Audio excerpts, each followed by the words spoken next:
पाठ 2 नचिकेता। यह कहानी कंठोपनिषद से ली गई है। इस कहानी में नचिकेता के माध्यम से आत्मा का रहस्य सरल भाषा में समझाया गया है। यह कहानी अपने कथ्य में अत्यंत रोचक एवं कौतूहलपूर्ण बन पड़ी है। यह कहानी बालकों को जिज्ञासु, दृढ़ प्रतिज्ञ एवं निर्भीक बनाने में सहायक है। इसका नाटकीकरण भी किया जा सकता है। यज्ञ की अग्नि प्रज्वलित थी। वेद मंत्रों के उच्चारण के साथ घी और सामग्री की आहुतियां उसमें पड़ रही थी। सारे वातावरण में सुगंधि व्याप्त थी। वाजश्रवा के चेहरे पर एक विशेष प्रसन्नता झलक रही थी। उसके द्वारा आयोजित यज्ञ की आज पूर्णाहुति थी। देश भर से अनेक विद्वान और ऋषि मुनि पधारे थे। सभी ऐसा सोच रहे थे कि यज्ञ के उपरांत ब्राह्मणों को प्रभूत दक्षिणा मिलेगी। यज्ञ समाप्त हुआ। ब्राह्मणों ने वाजश्रवा को आशीर्वाद दिया। वाजश्रवा ने दक्षिणा देना प्रारंभ किया। कहा तो उसने निश्चय किया था कि यज्ञ की समाप्ति पर वह अपनी सारी संपत्ति दान कर देगा, और कहा दक्षिणा में ऐसी निर्बल और बूढ़ी गायें देने लगा जिन्होंने दूध देना ही बंद कर दिया था। वाजश्रवा को न जाने किस मुंह ने घेर लिया। लोग दबी जुबान से वाजश्रवा की आलोचना करने लगी। इससे वाजश्रवा का पुत्र नचिकेता सबसे अधिक दुखी था। वह खिन्न मन से पिता के पास गया। पिताजी, दक्षिणा में तो यजमान अपनी प्रिय से प्रिय वस्तु देते हैं। आपने तो ऐसी गायें दी हैं जिनका आपके लिए कोई उपयोग ही नहीं रह गया है। इससे आपको पुण्य नहीं मिलेगा। वाजश्रवा ने नचिकेता की बात पर कोई ध्यान नहीं दिया। आप मुझे ही किसी को दक्षिणा में क्यों नहीं दे देते? वाजश्रवा झुंझला उठा और क्रुद्ध होकर बोला, जा, मैंने तुझे मृत्यु को दिया। पिताजी, आप क्रुद्ध ना हो। मैं आपके आदेश का पालन करूंगा। मुझे मृत्यु के देवता यमराज के पास जाने की अनुमति दीजिए। नचिकेता अपने पिता और अन्य संबंधियों से विदा लेकर यमराज के घर चल दिया। यमराज उस समय यमपुरी में नहीं थे। 3 दिन तक वह किशोर भूखा प्यासा उनके दरवाजे पर पड़ा रहा। जब यमराज लौटे तो एक ब्राह्मण कुमार को अपने घर इस दशा में देखकर बहुत दुखी हुए। उन्हें यह बालक अन्य बालकों से भिन्न प्रतीत हुआ।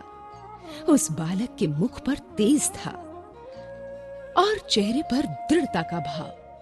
यमराज के नाम से ही लोग थर-थर कांपते थे। उसके सम्मुख बालक नचिकेता बिना किसी भय के स्वाभिमान पूर्वक खड़ा था। यमराज ने नचिकेता का यथोचित सत्कार किया। नचिकेता ने अपने पिता के यज्ञ की सारी कथा सुनाकर अपने आने का कारण बताया। नचिकेता, तुम्हारी पितृभक्ति और दृढ़ निश्चय से मैं बहुत प्रसन्न हूँ। मुझे इस बात का दुख है कि तुम्हें 3 दिन तक मेरे दरवाजे पर भूखा प्यासा रहना पड़ा। इसका प्रायश्चित करने के लिए मैं तुम्हें 3 वर देना चाहता हूँ। बोलो, क्या मांगते हो? धर्मराज, मुझे पहला वर तो ये दीजिए कि मेरे पिताजी का मुझ पर क्रोध शांत हो जाए, और जब मैं वापस जाऊं तो वो मुझे पहचान कर प्यार से बोले। ऐसा ही होगा। तुम्हारे लौटने पर तुम्हारे पिता उसी तरह प्यार से बोलेंगे जैसे पहले बोलते थे। वो अपना सारा क्रोध भूल जाएंगे। अब दूसरा वर मांगो। दूसरा वर मांगने से पहले नचिकेता ने काफी सोच विचार किया। लोग कहते हैं कि स्वर्गलोक में बहुत सुख मिलता है।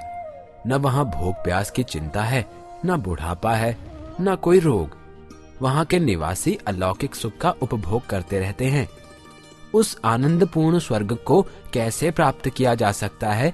मुझे इसका उपदेश दीजिए। स्वर्ग के बारे में नचिकेता की जिज्ञासा जानकर यमराज को कुछ आश्चर्य हुआ।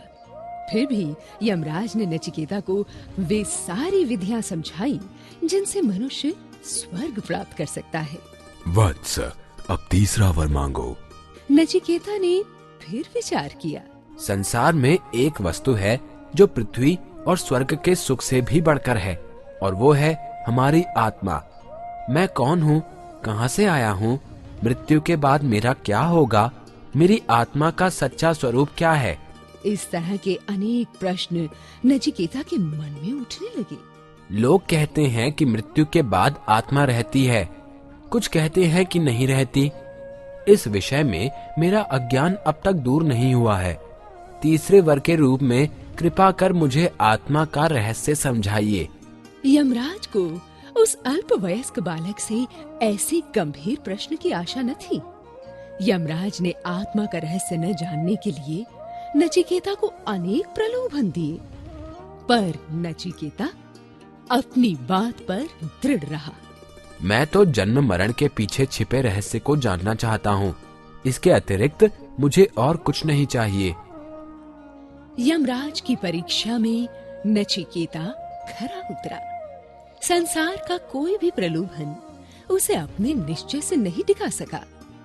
अब यमराज ने प्रसन्न होकर उपदेश देना आरंभ किया। आत्मा न तो कभी पैदा होती है और न मरती है। ये अजर अमर है और शरीर के नष्ट हो जाने के बाद भी विद्यमान रहती है।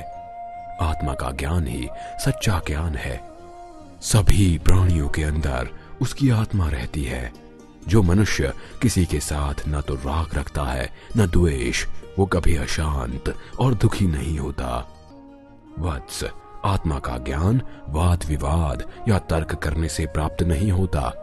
ये बहुत गूढ़ विषय है। इसे वो ही समझ सकते हैं जो सांसारिक आकर्षणों को त्याग कर साधना के मार्ग पर चलते हैं। इसे इस प्रकार समझो, ये शरीर एक रथ है और इंद्रियां इसके घोड़े। मन उन घोड़ों की लगाम है और बुद्धि सारथी के स्थान पर इस रथ में बैठकर यात्रा करने वाला यात्री आत्मा है। इसी के लिए ये सारा खेल रचा गया है। जिस प्रकार दुष्ट घोड़े रथ में सवार व्यक्ति को संकट में डाल देते हैं, उसी प्रकार अनियंत्रित इंद्रियां मनुष्य को दुर्दशा की ओर ले जाती हैं। ज्ञानी मनुष्य अपनी बुद्धि और मन के द्वारा इंद्रियों को सदा वश में रखता है। ऐसा व्यक्ति ही आत्मज्ञान प्राप्त करता है। बालक नचिकेता यमराज के उपदेश से बहुत प्रभावित हुआ। उसने उस उपदेश पर आचरण किया। वह बड़ा होकर विद्वान और ऋषि बना।